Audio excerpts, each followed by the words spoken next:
Most Chinese cities have a specialty food that they're particularly proud of, and Tai-an is no exception. It's known for its super thin pancakes, crepes if you're French. But these are for the tourists. You'll find the real ones on a back street in a rundown part of town. Liu has been making 400 a day for almost 40 years, ever since he married his wife Ming and joined her family business. They're made of corn or beans and water, no sugar, salt, or preservatives, and just a tiny bit of oil. Once they're cool, Ming folds them like laundry.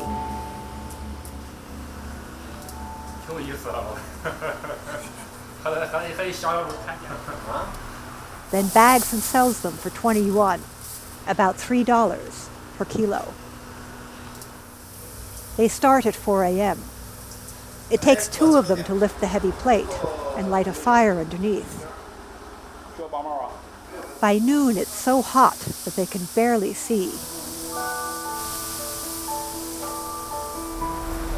They're in the shop 7 days a week and have no plans to retire. They just assume they're going to work until the day they die.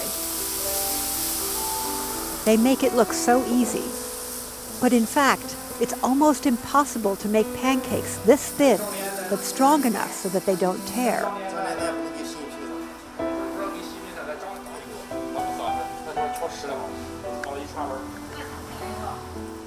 They can last 6 months in storage, though these always sell out the same day.